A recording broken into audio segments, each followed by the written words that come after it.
नमस्कार दोस्तों। अब इस समय तेज़ धूप और गर्मी होने लगी है।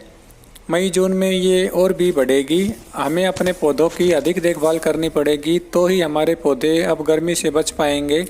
आज की इस वीडियो में मैं आपको बताऊंगा कि हमें अपने गार्डन के पौधों को गर्मी से बचाने के लिए क्या क्या काम करने पड़ेंगे। गर्मी से पौधों को बचाने के लिए आज मैं आपको कुछ ज़रूरी बातें बता रहा हूँ। इन बातों को ध्यान में रखना बहुत ही ज़रूरी है। यदि आप मेरी बताई गई इन सब बातों को ध्यान में रख लोगे तो आपके पौधे गर्मी में सूखने से बचेंगे। तो चलिए दोस्तों, वीडियो शुरू करते हैं और वन बाय वन सभी इम्पोर्टेंट बातें आपको बताता हूं। सबसे पहले तो हमें पौधों की पहचान होनी चाहिए। जो भी सीजनल प्लांट होते हैं वो एक पर्टिकुलर टाइम के बाद में सूख जाते हैं। चाहे हम उन पौधों को बचाने के लिए कितनी भी कोशिश क्यों ना कर लें, वे पौधे नहीं बचेंगे। अब गर्मी का मौसम शुरू हुआ है और गर्मी के मौसम में जो विंटर फ्लावरिंग प्लांट होते हैं वो सूखने लगते हैं। इनमें से कुछ प्लांट ऐसे होते हैं जिनकी अच्छी केयर की जाए तो वो नेक्स्ट सीजन के लिए बच जाते हैं। इसलिए आप इन पौधों की पहचान ज़रूर करें। बहुत सारे पौधे ऐसे होते हैं जिनको हर रोज़ पानी डालना पड़ता है, उनके गमले की मिट्टी सूख जाती है। ये आप पौधा देख रहे हैं, इसका नाम है स्टारलाइट फाइकस। आप इस पौधे में हर रोज़ पानी डाल सकते हैं। इसके पत्तों पर पानी का छिड़काव करो तो इनके पत्ते ब्राउन नहीं होंगे। हमें अपने पौधों की प्रकृति को पहचानना ज़रूरी है। बहुत सारे ऐसे पौधे होते हैं जिनको कम पानी की आवश्यकता होती है। कुछ ऐसे पौधे होते हैं जिनमें हर रोज़ पानी डालना पड़ता है। यदि हर रोज़ पानी नहीं डालेंगे तो ये पौधे सूख जाएंगे। कुछ ऐसे पौधे होते हैं जिनमें आप एक हफ्ते तक भी पानी ना डालें तो भी इनमें काम चल जाता है। यदि हमें पौधों की पहचान नहीं होगी तो जिस पौधे में कम पानी डालना है उसमें अधिक पानी डाल दिया जाएगा तो वो पौधा सूख जाएगा। हमारे गार्डन के पौधों का सूखने का मेन कारण यही होता है कि हम इन सभी पौधों को अच्छी प्रकार से नहीं पहचान पाते हैं। गर्मी से पौधों को बचाने के लिए इस समय पौधों की लोकेशन का भी विशेष ध्यान रखना पड़ता है। कुछ ऐसे पौधे होते हैं जिनको कम सनलाइट की आवश्यकता होती है।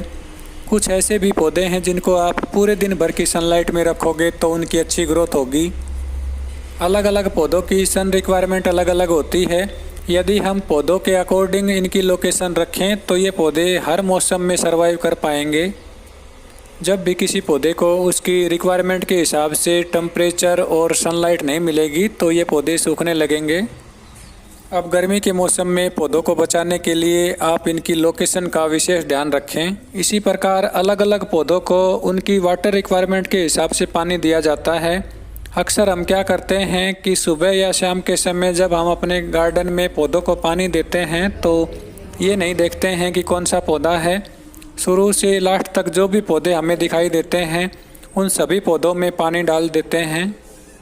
कुछ ऐसे सेकुलेंट होते हैं जिनको कम पानी की आवश्यकता होती है और कुछ ऐसे पौधे होते हैं जिनमें आप हर रोज़ पानी डालें तो ही इनकी अच्छी ग्रोथ होगी। यदि आप पौधों की वाटर रिक्वायरमेंट को पहचान लेते हैं तो आपके पौधे कभी भी ओवर वाटरिंग या अंडर वाटरिंग से नहीं सूखेंगे। अक्सर हम अपने सभी पौधों में खाद भी डालते रहते हैं। कुछ ऐसे पौधे होते हैं जिनको बिल्कुल भी खाद की आवश्यकता नहीं होती है।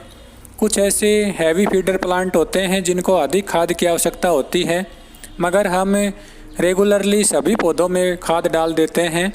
ऐसा भी हमें बिल्कुल नहीं करना चाहिए। यदि पौधों में अधिक खाद डाल दिया जाए तो अधिक खाद की वजह से भी पौधे सूखने लगते हैं। इसलिए हमें पौधों में कब खाद डालनी है और किस पौधे में कौन सी खाद डालनी है, इस बात का ज़रूर ध्यान रखना चाहिए। नेक्स्ट जो मेन पॉइंट है वो है गमले का साइज़। गमले का साइज़ क्या रखना चाहिए, किस पौधे को किस साइज़ के और कैसे गमले में लगाना चाहिए, ये भी बहुत ही ज़रूरी बात है। यदि हम पौधे के नेचर के हिसाब से गमले का साइज़ नहीं लेंगे तो भी पौधे सर्वाइव नहीं कर पाते हैं। गुड़हल और गुलाब ऐसे पौधे हैं जिनको बार बार रिपोर्ट करना पड़ता है। इनको बड़े साइज़ के गमले की आवश्यकता होती है क्योंकि इनकी जड़ें गहराई तक जाती हैं। ये पौधे देखिए, मैंने इनको छोटे छोटे वेस्ट कंटेनर में लगा रखा है। वेस्ट कंटेनर में भी ये पौधे कई सालों तक चल जाते हैं। जेड प्लांट ऐसा प्लांट होता है जो कई सालों तक एक ही छोटे से गमले में रह सकता है। ये पौधा रूट बाउंड होना पसंद करता है। कुछ पौधे ऐसे होते हैं जिनकी आप कितनी भी कोशिश क्यों ना कर लो वो पौधे सूखने लगते हैं। ये देखिए, वर्बिना का पौधा है और अब ये तेज़ धूप और गर्मी में सूखने लगा है। अब इस पौधे को मैंने एक बड़े पेड़ के नीचे छायादार लोकेशन में रखा हुआ है, मगर ये पौधा भी अब सूख रहा है। कुछ पौधे ऐसे होते हैं जिनको फिल्टर्ड सनलाइट पसंद होती है। आप इनकी ऐसी लोकेशन बना के रखें जहां डायरेक्ट सनलाइट इन पौधों पर ना गिरे। यदि आप इनको एक प्रॉपर लोकेशन दे पाते हैं तो ये पौधे सर्वाइव कर पाएंगे और कई सालों तक आपके गार्डन में बने रहेंगे। कुछ ऐसे पौधे भी होते हैं जिनको गर्म हवाओं से भी बचा के रखना पड़ता है। अब इस समय मैंने इन पौधों को एक बड़े पौधे के नीचे छुपा के रखा हुआ है, मगर फिर भी इनके पत्ते ब्राउन हो रहे हैं। कुछ ऐसे भी पौधे हैं जो डायरेक्ट सनलाइट वाली लोकेशन में लगाए जाते हैं, मगर इस समय तेज़ धूप और गर्मी पड़ रही है। ये देखिए गुलाब का पौधा है और आज सुबह ही इसमें फूल खिला था और अब देखिए ये फूल सूख चुका है। तेज़ धूप और गर्मी में पौधे अधिक समय तक सर्वाइव नहीं कर पाते हैं। मार्च के महीने में गुलाब के फूल 3 से 4 दिनों तक खिले रहते हैं, मगर इस समय देखिए ये फूल मुरझा गया है। अब इस समय इतनी तेज़ धूप और गर्मी पड़ रही है कि इस पौधे में सुबह फूल खिलता है और शाम होते होते ये फूल गर्मी से झुलस जाता है।